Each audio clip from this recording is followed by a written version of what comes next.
title, I don't know him. Please make him leave my private event, she said loudly enough for me to hear at my fiancée's medical college graduation celebration in Los Angeles, which was paid for with my life savings of $275,000 and $8,000 each semester.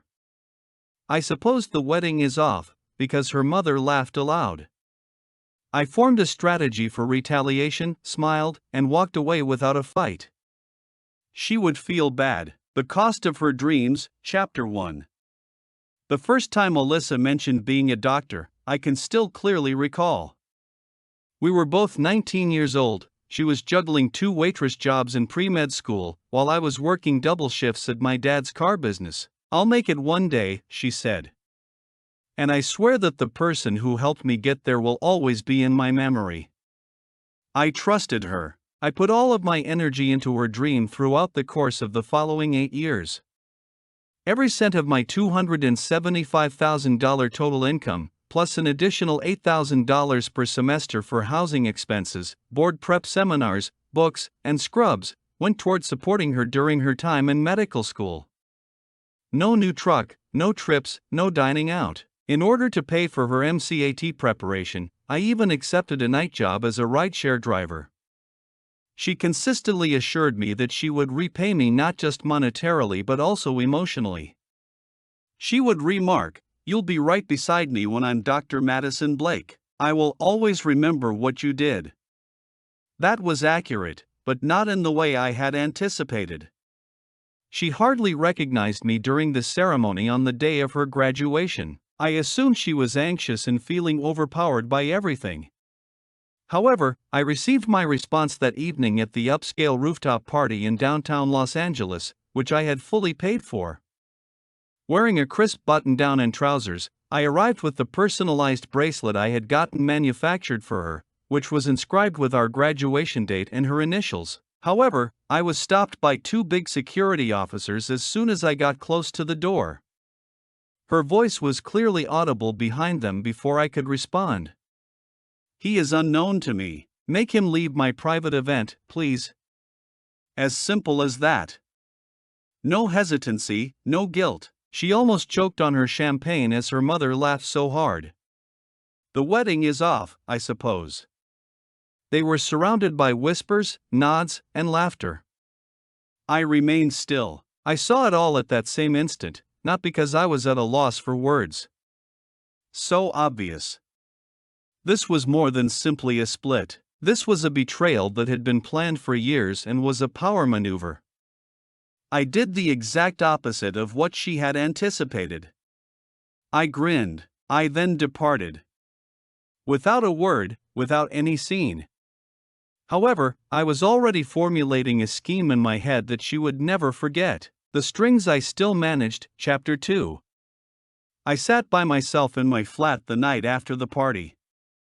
Just 1 bedroom, modest. Keep quiet. Not a sound, no congrats. No toasts with champagne. Only me, as well as a folder named Receipts. Because I had subtly discovered the value of documenting, whereas Alyssa had dedicated years to becoming a doctor. I kept track of every payment I made to her, including tuition, Amazon textbooks, and monthly wire transfers to her Westwood rent. Memoranda such as fall tuition and Madison Blake were attached to even the $8,000 payments I gave forth every semester. Why? Because I've always secretly worried that day would arrive. Although the money was never given as a gift, she believed it to be one. All of the money was legally a loan. What's the best part? Many of them were autographed by her. Sluggishly, inconsiderately. However, it was signed.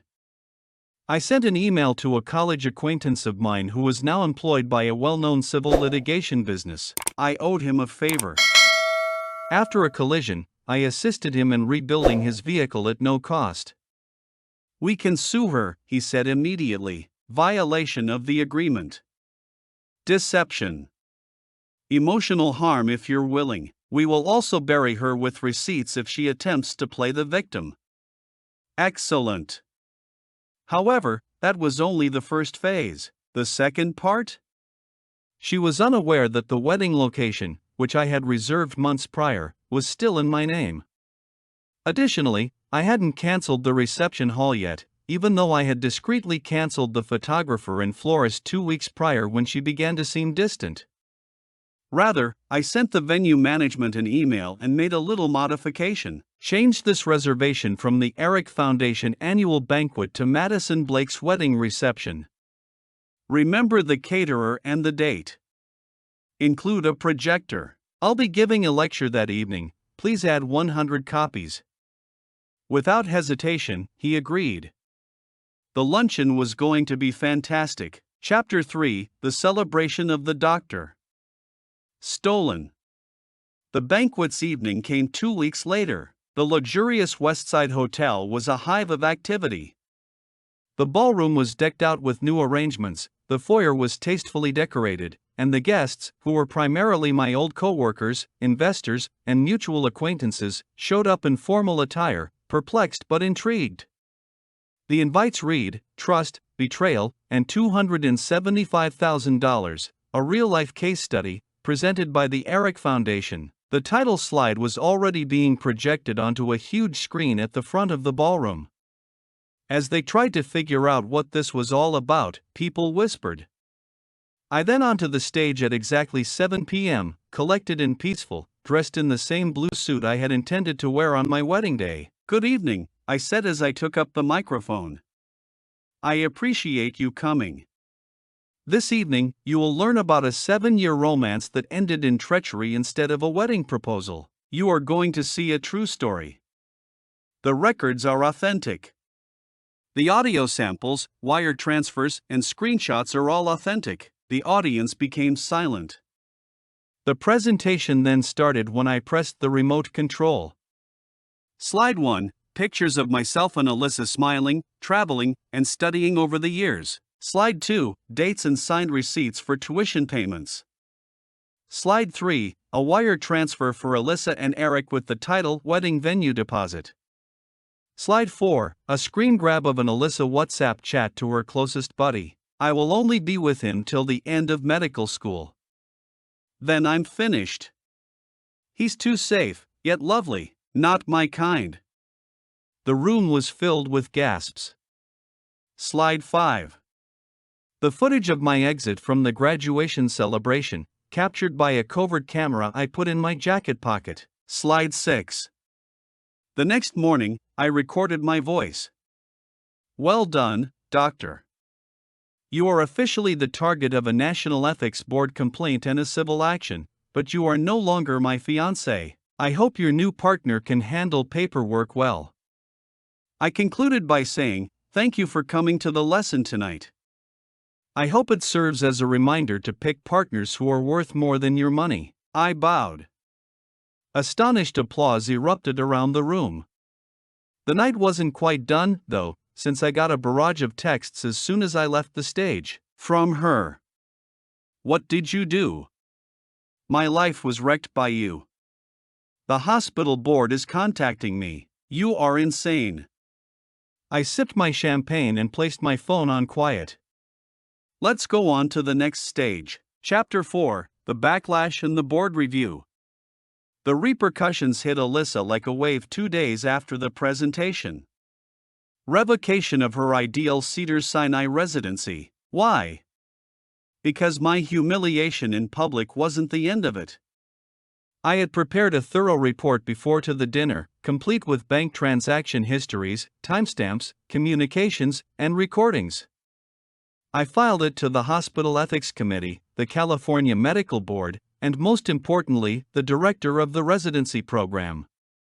I refrained from accusing her of fraud out of retaliation. I presented proof that she had misused money under false pretenses, submitted personal essays that were ghostwritten by others, participated in academic dishonesty. I had Google Docs logs to support this, and violated her ethical obligations as a medical student. I got this brief email within 48 hours. We appreciate your contribution. The situation has become worse. During our ethical assessment, you could be approached as a material witness. Since her reputation was already deteriorating, she didn't need to get in touch with me. Her profile disappeared on LinkedIn, she muted comments on Instagram, and she erased all of the pictures of herself wearing a lab coat. Her new lover, the orthopedic resident she had been seeing behind my back, left as soon as he learned he was being singled out. In the meantime, do you recall the $275,000 on my end? She had no right to the money beyond what was established as a gift because I had previously filed a civil complaint for fraudulent misuse of funds, supported by contracts, wire documents, and evidence that we were not lawfully married. I actually had receipts for this. Almost none of it was, to give you a hint. Her mother boasted that the fool had paid for everything, so I blocked all joint accounts, called my bank's fraud department, and even had my legal team issue a stop and desist to her. Her lawyer contacted me a week later. "What would it take to get you to settle down peacefully, Mr. Reynolds?" I laughed. "Tell Alyssa to come ask me directly. I wish she will apologize." He hesitated. "That's not likely." "Then a settlement is as well." Click. What's the best part? The feast. The one she made fun of for being small-time and pitiful? It spread like wildfire. An anonymously posted video of my farewell speech with the suggestive title, "He funded her med school, she dumped him, so he did this," was posted on YouTube. In 2 days, it reached 4 million views. My tiny consultancy business booked solid for the next 6 months. Sponsors began contacting me, and I received an interview invitation from a podcast host. Chapter 5: The Collapse in the Courtroom. The courtroom was crowded. It wasn't a case like that with reporters. However, there are the silent mutterings of individuals witnessing the collision of two very different lives. Mine, based on tenacity and subdued dignity. Hers, a collapsing fortress of entitlement and conceit. Wearing a traditional gray outfit and making a concerted effort to resemble the victim, Alyssa entered with her lawyer at her side. But I could see the terror even through the cosmetics. She looked around the room seeking pity. She couldn't find any. I sat with my lawyer, cool as a rock, not even glancing in her direction. I didn't have to. All the talking for me was done by the pile of evidence in front of my attorney. The evidence included bank transfers, chat logs, email exchanges in which she boasted to her friends about how simple it is to defraud a man in love, video from the dinner, and most shocking of all, receipts proving that I had paid for each semester with a disclaimer that said it was contingent on marriage. No marriage took place. Marriage would never take place. With silent power, my lawyer rose up and opened. "This is more than just money being transferred between partners, Your Honor. Under the pretense of love, this is a planned pattern of financial deceit and emotional manipulation that ends in a humiliating public betrayal that exposes the exploitation that was the underlying motivation all along." Weakly, Alyssa's lawyer retorted that the money was presents. My attorney gave a nod. "I cite the defendant in this June 4th, last year, message. As long as he thinks we're still together, I don't have to worry about rent or tuition." The judge's eyebrows went up. Alyssa's face was buried in her hands. The decision. The decision wasn't entirely in my favor. It was disastrous. $275,000 must be fully reimbursed. Due to her activities being linked to academic fraud and ethical transgressions, she faces a permanent black mark on her professional record, $50,000 in damages for emotional anguish and slander, and 10 years of pay garnishment if necessary. Her expression twisted as soon as the gavel fell. Gone is all the party smugness. She didn't weep, she didn't yell. She was empty as she sat there. Sitting 2 seats back, her mother muttered something to herself and left without turning around. I stepped out into the sunlight outside the courthouse. As the man who rebuilt his life, stronger, sharper, and untouchable, not as the one she degraded. When did I check my phone, too? One of the publisher's emails. "Telling us more about your story would be wonderful. Would you be willing to write a book?" I grinned because sometimes enjoying a good life while the entire world looks on is the finest kind of retaliation. Full circle epilogue. 3 years later, I was standing in front of a crowded crowd in New York City, adjusting the microphone. Burn Then Built, my book, had just reached the top of the bestseller list. The treachery was not the only topic of the novel. It was about putting yourself back together and realizing your value despite being destroyed by someone you trusted. About the fact that fire isn't necessarily the means of retaliation.